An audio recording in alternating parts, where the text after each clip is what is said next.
Welcome to Conversations from St. Norbert College, a program that encourages good discussion in our community on today's local and global issues. Now, your host for Conversations from St. Norbert College, author, professor, and nationally known sports economist, Dr. Kevin Quinn. Welcome to Conversations from St. Norbert College. I'm Kevin Quinn. Our special guest is longtime sports writer and author Cliff Christl, and among the topics we'll discuss is his new book, A Championship Team, The Packers and St. Norbert College in the Lombardi Years. Christl spent most of his 36 years as a sports writer at 4 different Wisconsin newspapers, writing about the Green Bay Packers. A native of Green Bay, Christl grew up following the Lombardi Packers and started covering the team on a regular basis in 1974. Cliff, welcome to the program. Good to be with you.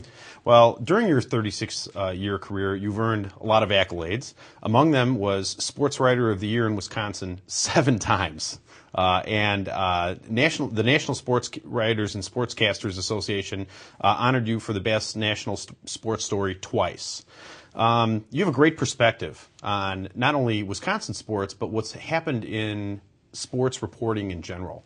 If you think back 36 years ago, what's different now compared to back then? Probably 2 things. Access. It was pretty much unlimited. I could go out to the Packer offices when I started covering the team in 1974, basically walk in the front door and walk wherever I wanted to, walk into people's office on my own without making an appointment. Wow. Today there's so many security checks, it's at least probably 2 or 3 before you even get to the door. And then anytime the locker room's open, the PR people are hanging around. So that's changed considerably. And the other thing is, the reason it's probably changed is there are so many more members of the media at practice, at press conferences, everywhere. There were days I'd go out to practice and I was the only guy out there in the early mid-'70s. Now, there are days where 50, 100 people from the media are attending a practice during training camp. Wow. Well, of course, one of the most significant things is the birth of ESPN and the 24/7 cable news, cable sports news. They have to talk about something, and so if they can't find it, I guess they're manufacturing it as much as anything else. Very different than being a beat reporter, I'm guessing. Well, when I started in '74, working for the Green Bay Press-Gazette, the Milwaukee Journal and Sentinel wouldn't even send a reporter up every day. They'd come up for maybe 2-3 days. So there were days that they didn't even cover practice. When I retired from there 3 years ago, there were days they'd have 7, 8, 10 reporters. Wow. At a practice. And it was, some representing Packer Plus, their insert, and often maybe up to 2-3 from the newspaper and a couple online guys. So it wasn't just ESPN. It changed even at the media outlets at the state level. Well, I'm sure that's had an effect on the way the athletes have decided to interact with the press. I mean, before, my impression was that you could sit down and have a beer with one of the players and they would trust that certain things would make it into the paper and maybe certain things wouldn't. But I think now when they're sticking a microphone in your face and a camera in your face, you got to watch everything you're saying. Well, they're basically coached to say the right thing all the time. 30 years ago, most of them still had good enough sense to, unfortunately, to say the right thing as well, because they knew they'd get in trouble if they didn't. But I don't blame the athletes for dealing with the media the way they do. I mean, they get so many requests that it's got to get tiring. I mean, we really are. I think the media's kind of become a pain in the butt. Well, some of them seem to be getting savvy enough where they realize that this is a way to create a brand, and they have reality television shows now and all kinds of things. So instead of you're interviewing a person, you're interviewing a corporation with some of these guys. Some of these guys make $20 million a year. And I think that makes it tougher on newspaper reporters because we don't have much to offer other than a story in the newspaper. TV guys can offer, maybe opportunities down the line to become a commentator themselves, or the players could become a commentator. There's more opportunity probably in the broadcast side, and therefore I think a lot of them are smart enough to realize that's who they're going to accommodate. because that's their future afterwards. You think about somebody like Peyton Manning, for example. Not that he needs the money, but he might need to do something to keep himself busy, and you could see somebody like that being very media savvy. Very different from 35, 40 years ago, I'm guessing. Well, the first year that you covered the Packers was 1974. Is that True. correct? Yes. And I think I read somewhere that when you walked into your first training camp, which was here at St. Norbert College, there was a labor dispute going on. Is that correct? Correct. There was a strike, and actually there was a lot of activity out here at the campus. Veteran players trying to approach rookies and try to bend their ear. Actually, the rookies had crossed the picket line, essentially. And there were pickets out here on campus, and the players are trying to corner some of the rookies when they get a chance and talk to them and try to convince them to walk out of camp. And basically, the college, as well as the Packers, did everything to try to prevent those veteran players from talking to the rookies out here. So there was some, I wouldn't say anything that I remember that was confrontational, but things were strained, and the college did get involved with it. Wow, and here you were, not a known commodity to either the veterans or the rookies, trying to get interviews and trying to cover the story. That had to be kind of challenging. Yeah, I was just cutting my teeth, and that's a long time ago now, so I don't have any real vivid recollections. And the newspaper was kind of taking a different approach at that time, because the Press Gazette and the Packers had long ties, and I was basically told to start covering the team the way a big city paper and any other NFL city would. So things changed dramatically, and then that was probably the most bizarre, or certainly one of the most bizarre, seasons in the history of the Packers. Dan Devine was the coach. Players didn't respect him, didn't like playing for him. The last game of the season was played in Atlanta, and the players considered boycotting the game. They didn't come out for warm-ups, and I was not down there. I was told to stay back in Green Bay and work on the story that was going to develop the next day about whether Devine was going to be fired. So I wasn't in Atlanta, but I've been told that the players didn't come out for warm-ups, and everybody's up in the press box wondering if the team's going to show up and play. Oh my gosh! Wow. It's hard to believe, but there were actually players who talked about boycotting and not playing. That's how much they disliked their coach. Wow, that's hard to imagine that somebody would risk that now, but you never know. But talking about not liking the coach, et cetera, I did a little research and found that between 1974 and 1991, just before Holmgren got here, the Packers managed to post a 108 and 162-4 record. They only had 2 winning seasons out of those 18. That must have created some challenges in keeping the story going, keeping people's interest, et cetera. Do you remember it being as dismal as the numbers I remember the seasons being as dismal as they were, but in all honesty, as a reporter, sometimes covering a losing team can lead to bigger and better stories. Often there's more going on with losing teams than there are with winning teams. I was not a fan. I was out there to do a job, so it didn't matter to me if they won or lost, and so that was basically irrelevant to me. Well, Bart Starr was the coach at one point during that time, and of course we remember him most fondly as a player, and things went pretty well for him as a player, but it didn't always go well for him as a coach, and you had a rather interesting exchange with him at one point. Do you want to talk about that a little bit? Well, several interesting exchanges. He barred a group of us. There were 4 reporters involved in reporting an illegal workout involving Dwayne Thomas, and he barred us from the facilities and practice for a short term until the NFL stepped in and told him he couldn't do it. But there were a number of times where Starr blew up at press conferences toward the media. I think he thought maybe he could intimidate us like Lombardi had, and he didn't really have the personality for it. Plus, things had changed in our business. That was during the Watergate investigation or reporting. And so reporters have become much more aggressive. That was also in the highlight of the Cosell's career, too, and he had, I think, a lot to do with talking about things that maybe otherwise weren't talked about during sports, social issues and all that sort of thing. It was an interesting time. It sure was. The whole landscape basically changed during that period.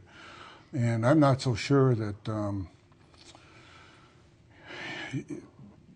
the things haven't changed a little bit back that way because of the media saturation. I don't know if reporters can be as aggressive about covering the team just because there are so many and access is so limited. The NFL does an excellent job, I think, of managing the message that they want to get out. And I suspect that if you play ball with the team, you're going to have a little bit better access than if you don't. You're watching Conversations from St. Norbert College. Joining us today is author, sports writer Cliff Christl. We're talking about his new book, A Championship Team, the Packers and St. Norbert College in the Lombardi Years. And let's talk a little bit about this book. The Packers have been doing their preseason training camp here since 1958, if I have that correct. Tell us what you learned about how the Packers found themselves at St. Norbert College. Well, that was the infamous 1-10-1 58 season. They had basically just trained, probably like most teams, in Green Bay at their own field for most of their, would have been about 30 years or 25 years. Then they built a beautiful, or they didn't build it, they bought it actually from the Norbertine fathers, a beautiful complex building out where Bayshore Park is now located near Dykesville. It looked like a European chateau. Players were housed there not only during training camp, but also during the season. It was not a popular move with the people of Green Bay who were accustomed to seeing the players walking around Main Street in downtown, staying at some of the downtown hotels and where they had access to them and could say hello to them on their way to the restaurant at lunchtime and things like that. And to make matters worse, after they purchased the place and put a football field out in front of the lodge, they discovered the limestone was so hard out there that it was causing the players shin splints. So that forced them to basically bust the players in more frequently than they expected to practice again at City Stadium in Green Bay. Rockwood Lodge burned down in 1949, I believe it was, or was it early 1950, I think January.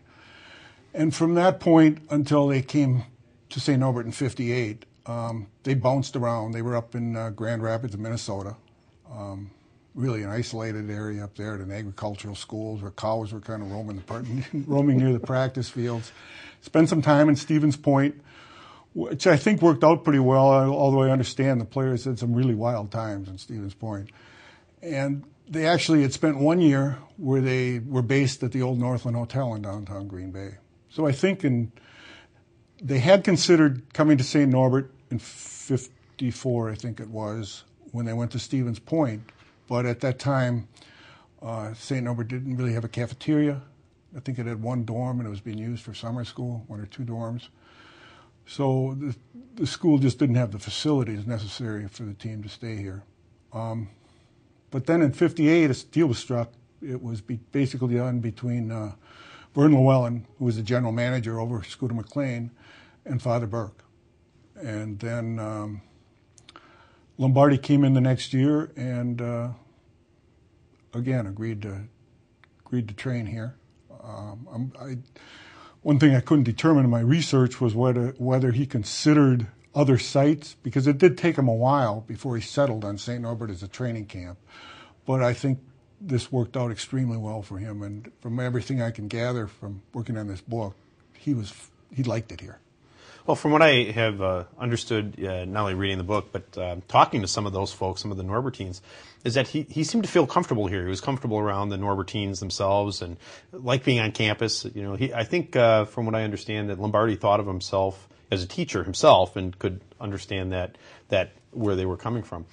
I also found out that the Packers were not the first NFL team to train here. Is that correct? Right. I remember coming out here as a young kid and walking through Sensenbrenner Hall getting autographs from the Pittsburgh Steelers. They were here for like a week, 10 days, prior to playing an exhibition game in Green Bay. And one of the stories included in the book was that I got Johnny Unitas' autograph. That was the year he tried out with the Steelers.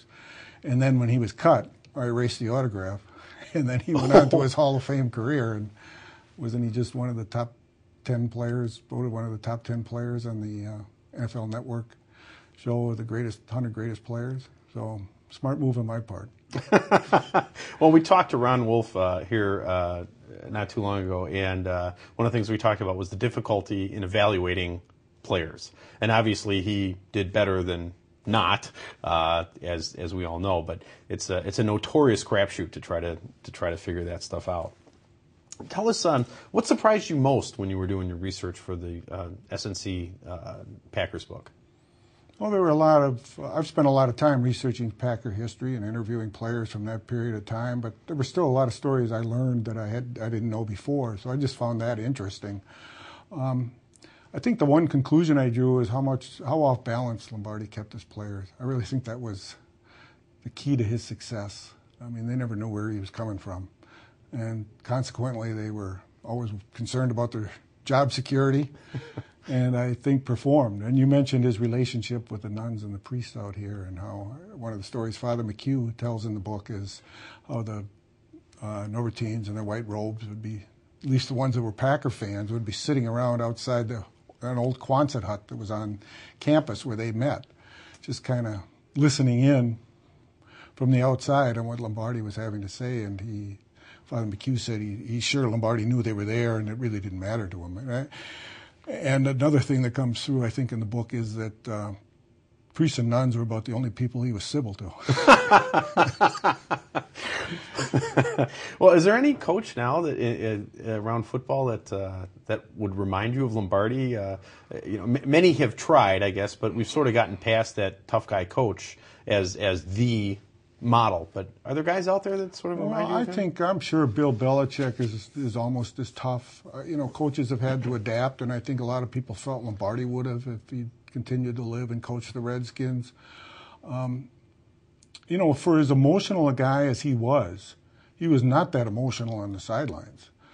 Our family tickets go back to Old City Stadium, and so we had pretty good seats when I was a kid growing up at Lambeau Field. Sitting behind the Packer bench, and I remember the days when he'd chain smoke on the sidelines. He and Phil Bingston, his defensive coach, you don't see that either. But he was not a real emotional guy on the sidelines. And you don't see many coaches today being very emotional on the sidelines. On the other hand, Curly Lambeau he was kind of a fireball out there, and so was George Halas. So somehow that changed, I think, even before Lombardi started coaching in Green Bay. Well, one of the many things that you've done and continue to do is that you're on the Pro Football Hall of Fame Selection Committee as well as the Packers Hall of Fame Selection Committee. How does that work? How do they decide who is in the Hall of Fame and who's not? Well, we get a couple ballots during the year. We get an original ballot. We can nominate people, and we vote in the fall. And then there's a second voting, should be coming up soon. And then there's I think 44 of us on the Pro Football Hall of Fame Selection Committee, and we'll meet the Saturday before the Super Bowl this year in Dallas, and we'll have about a 7-hour meeting, I guess, where all the finalists will be discussed, and we'll vote, and the determination is made there and who goes in. Packer Hall of Fame is basically one meeting a year where the committee gets together and makes its picks. So the Pro Football Hall of Fame, basically, the final selection is made in a 7-hour meeting. I hope it's catered well, if nothing else. It starts at 7 a.m., and it can be an endurance test at times. Oh, I bet. A lot of people complain about the Baseball Hall of Fame. Seems to be the writers who vote there seem to be more interested in keeping people out than putting people in. To me, the Pro Football Hall of Fame does a pretty nice job of deciding that. Is there anybody, though, that you think ought to be in there that isn't in there, either from antiquity or maybe more recently? Yeah. Is there anybody that you champion? I think we're a little bit too generous about putting people in. That's my personal opinion. But there's a couple Packers that I certainly think should deserve some serious consideration. One was Vern Llewellyn, who was a great punter in the 1920s, when punting was basically what decided most games, certainly most big games. And he also retired, I think, as the second leading scorer in NFL history. He was a good back. I know when the charter class came out, Johnny Blood, who was part of that, and a teammate said that Llewellyn deserved to be in there before he did, and maybe another one or two of the Packers that were included. And another would be Dave Robinson. I just went back and did some research, and I believe Dave Robinson, a linebacker during the Lombardi era, made maybe the three biggest plays from 1965 through 1967. And had he not made those plays, all in big games, the Packers might not have won any of those 3 years, whereas they won 3 straight, becoming the only NFL team in history since the playoffs went into effect in the 30s that have done that. They were all. One was an interception in a game against Baltimore, 65, when the Packers had lost. They would have been eliminated from the race. The other one was the game in Dallas, the championship game in 66, when he horse-collared Don Meredith. And then the third was in he made a key, I think he blocked a field goal. It was a big play against the Rams in the Western Conference playoff in 67 prior to the Ice Bowl. Wow. They all kind of turned those 3 games. And I think that's a real testimony, especially when a defensive player makes those kind of big plays. Well, isn't that always sort of the question that you guys have to debate is, does a single moment determine a Hall of Fame career? Does above average play for a long period of time, does that determine entrance to the Hall of Fame? Are those the kind of things that you guys I don't think it's so much a single play. I think to me, a player needs to be dominant in his era. And I think both Llewellyn and Robinson, and there's maybe even a few other Packers, qualify in that area. One thing that maybe hurt both of them, particularly Robinson, was that he suffered a serious injury, a torn Achilles tendon, probably right around when he was at the peak of his career. So instead of having maybe 7, 8 years of being an outstanding or special player, it was only 5 or 6. And that's probably why he hasn't gotten into the Hall. I think that's the toughest decision for most of us to make in that room was the guy at the top of his game for long enough. I mean, there are guys like Gale Sayers who was at the top of his game for maybe 4 years, but he was so special that was enough. But what about the guy the next tier down, who had 5 or 6 really good years? Is that enough? Or would you vote somebody else in maybe who had played 10 really solid seasons? And I think we tend to do more of the latter than the former, and I disagree with that. Well, of course, the defining debate, I think, over the last 20 years has been the Art Monk debate, and that sort of typifies exactly what you're saying. We talked about the Packers in the 60s and Dave Robinson. You wrote a book not too long ago, Mudbaths and Bloodbaths, about the Packers and Bears rivalry. What do you think makes that rivalry so special, and how does it rank among the other great sports rivalries of Michigan, Ohio State, and Well, I still North think, Carolina? and I realize that probably more Packer fans now consider the Vikings to be the Packers' #1 rival, just because those games have been bigger, and especially now in the wake of the Favre thing. But I still consider the Bear-Packer rivalry to be #1, and I say that simply because the Viking-Packer rivalry is really no different than Raiders and Chiefs and several others. And I realize the Packers and Bears haven't really squared off. We're both in a position to win a title for a long time. This year might be different. But I think it's just, so much there's so much history behind the Packer-Bear rivalry. So many great stories going back to George Halas and Curly Lambeau and Vince Lombardi. I don't think that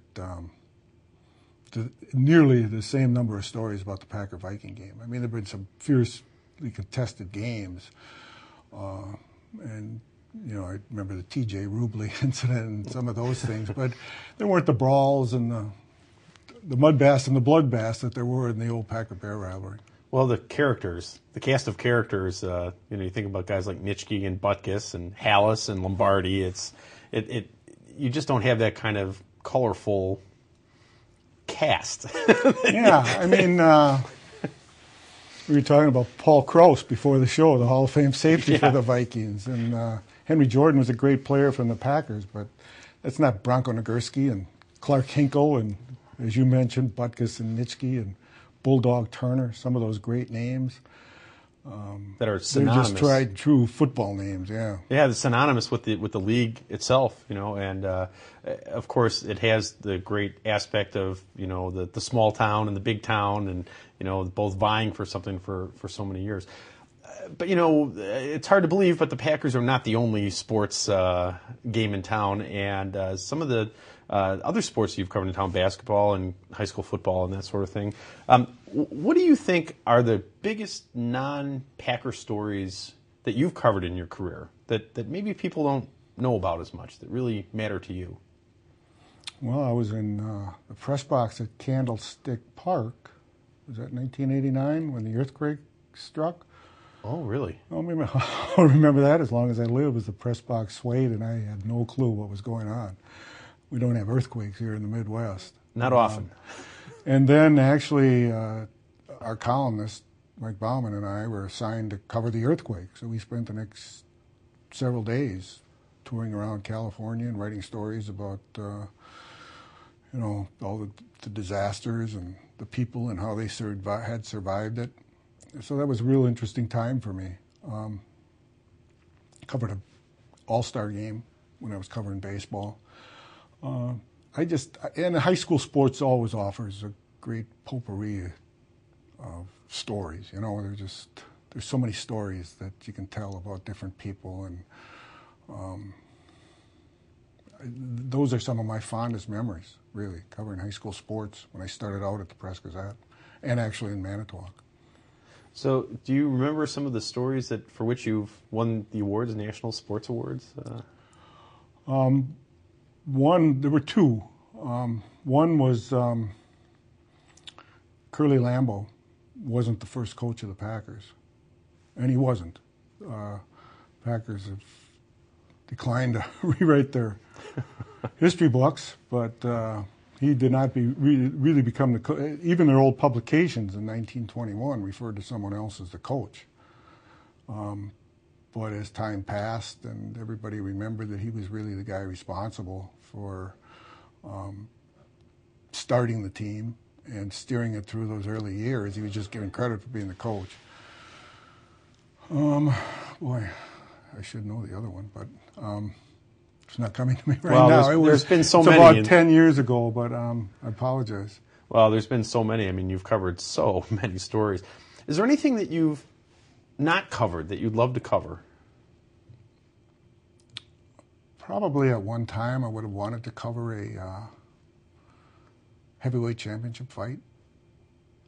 I grew up in the age when that was the biggest sporting event of the year. If a heavyweight champion defended his title. That's obviously changed, and I guess I really wouldn't have any interest now in being part of that scene. But I think at one time it would have been neat.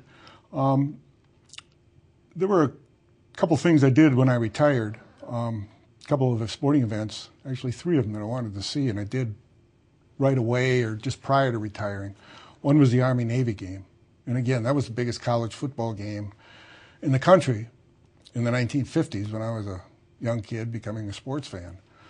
So I went to it was the 100th anniversary game in Philadelphia a couple of years prior to retiring, and that was a really cool experience.